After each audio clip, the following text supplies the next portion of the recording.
durante este último ano, de diciembre a diciembre, e que tiña que ver coa aplicación das novas tecnoloxías a prevención dos incendios forestais.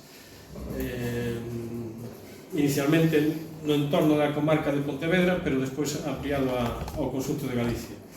Nos coincidiu un ano, ademais, moi complicado, o tema dos incendios, viñemos moi mal acostumbrados das campañas do 21, 23 e 24, que foron das mellores da historia de Galicia, con unha superficie quemada prácticamente mínima, cos mínimos históricos da estadística.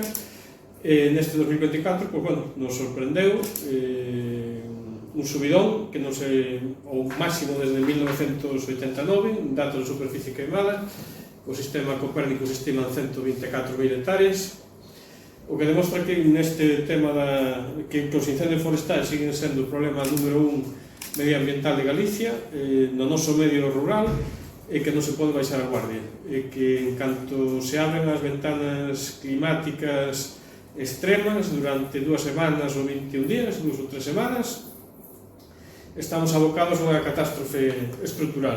Se está modificando o territorio, se está habendo un abandono enorme da agricultura e da gandería, que ao final os prados, os cultivos, as terras de labor é o que fan de eficaz cortalumes e o que interrompe a continuidade do combustible.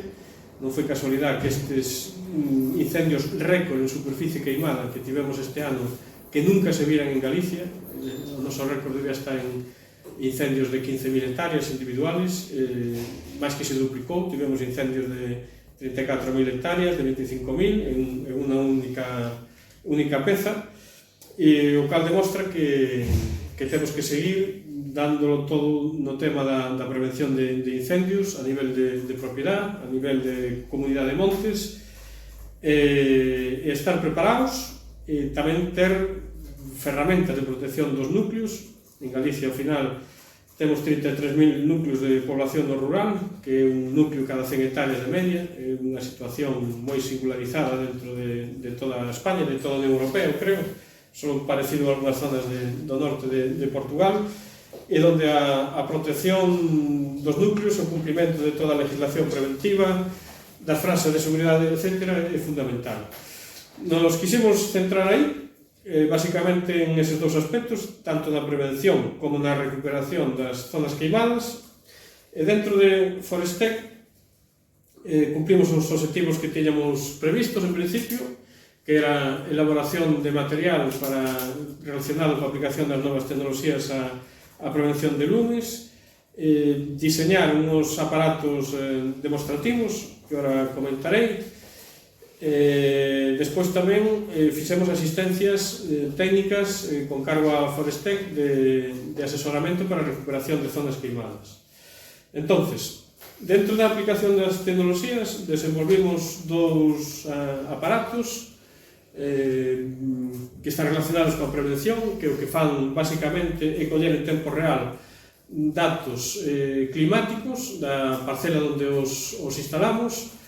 Son aparatos que teñen un coste entre 250 e 300 euros unha vez que os montamos, que incorporamos as tarxetas, que incorporamos os sensores, e o que fai é recoller datos en tempo real, basicamente de humedade, de temperatura, de radiación solar durante o día, e tamén parámetros de humedade do solo, e elaborar combinar esos datos nas fórmulas de elaboración de indicadores de risco. Se traducen indicadores de risco que son facilmente interpretables polos propietarios.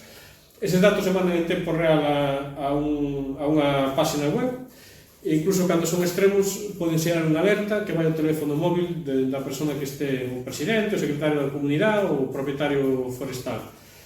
Teñen unhas baterías que duran máis de 6 meses, incluso fixemos unha proba de recarga con paneles solares, pequenos paneles solares, para non ter que estar pendiente. Son moi robustos, aguantan moi ben as condicións climáticas, e estamos moi contentos. Ensayamos dos sistemas de comunicación, un con unha tarxeta SIM, parecida a un teléfono, e ese funciona moi ben onde hai cobertura, e onde non hai cobertura desenvolvemos unha proba con un sistema LoRa, se chama así, LoRa, que é un sistema de radio en que o sensor emite unha señal de radio que va a un punto onde si hai cobertura, onde hai un módem, e xa mete os datos na rede, xa mete os datos na web e xa pode calcular o índice de risco e xerar un alerta se as condiciones son extremas. O risco é complementario do IRDI, do da Consellería, que se chama así, o IRDI, que xa marca cando non se pode facer queimas, cando son o índice de peligrosidade extrema, etc. Pero a nos non lo fai a nivel de parcela, a nivel de monte, e permite os comuneiros tomar decisións, os propietarios, se teñen que desplegar un tipo de vigilancia, se teñen unha franja portalumes, por exemplo, de frondosa, se convén regala, porque está en déficit hídrico e non está funcionando ben, podería ver se viñera o lume. Nese sentido, se digo, cos aparatiños que desenvolvimos, xa tiñemos algo de experiencia, pero creo que con estas últimas probas estamos moi contentos. Os estamos probando en Cerdedo, en Pontevedra, en Monte, temos outros 2 instalados na comarca de Verín, Viana, na Concello da Mezquita temos outro, e están en 3 ambientes diferentes. En Cerdedo están baixo condiciones de monte productivo, de eucaliptal, en Verín, Viana están en un ambiente de frondosa, e no caso da Mezquita, pois ahora mesmo están en monte aberto. E estamos comparando un pouco como se comportan os índices de risco en función das estacións e das condicións climáticas. Despois, ao marxen desto, na nosa web temos, mellor vou dicir, tiñamos tamén unha formación online e unhas asistencias técnicas previstas, e se notamos un subidón nas descargas a partir de setembro. Sabemos que en moitas zonas de Ourense, pois, moitas zonas veñen dali a demanda que tivemos. Aproveitamos tamén o Forestec, que tiñemos unhas asistencias, fixemos 5 salidas a monte, fixemos 5 memorias técnicas de avaliación de montes queimados, casi todos na comarca de Verín, Viana, e tamén na Mezquita, sí, todos os casos están ali. Ali, fixemos un diagnóstico do que pasou, nos explicaron ali un pouco tamén como eran as condicións, por dentro o volumen, avaliamos o estado das pistas, o estado dos cortalumes, como estaban, os puntos de auga, para mellorar cara ao futuro. Fixemos unhas recomendacións desas memorias de como afrontar a restauración.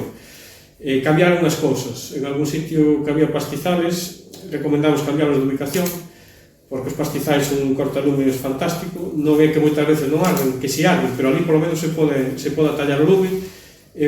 Falando en un monte en concreto na Mezquita, por onde é a terceira vez en 10 anos que o lume entra por mesmo sitio, recomendamos instalar ali o pastizal. Tamén fixemos recomendacións sobre algunhas franxas, colocar franxas de frondosas en situacións estratégicas, e como pensamos que as próximas plantacións de piñeiro deberían de xestionalas para reducir o risco. Por último, temos os materiais descargables de acceso libre na web de Asefoga. Temos unha guía de prevención de incendios mediante solucións TIC. Aí analizamos un pouco o estado de arte dos sensores, a teledetección, as cámaras térmicas. Temos tamén casos prácticos de uso das tecnoloxías de información e comunicación da prevención, para que se entenda un pouco o contexto que é un pouco máis teórico. Temos unha guía de recuperación de zonas forestais queimadas. Temos tamén unhas fichas descargables que son moi prácticas, veñen moi ben resumidas, e se poden utilizar casi que a pé de monte, sobre prácticas de recuperación. Tamén aí tratamos un pouco, por exemplo, o uso de drones para sementar en zonas que son máis inaccesibles, onde sería moi costoso facer unha plantación estándar forestal. Este é un pouco o resultado do proxecto durante este último ano. A verdade, estamos bastante satisfeitos cos resultados, como foron salindo as cosas. A parte negativa foi que tivemos máis demanda do que esperábamos pola desgracia de Ourense, pero hai que facer da necesidade de virtud, e tamén nos permitiu comunicar e facer algunha asistencia que en principio non tiñamos previsto, pero que estendimos o Forestec para que chegara a ese punto. xa quedo para preguntas.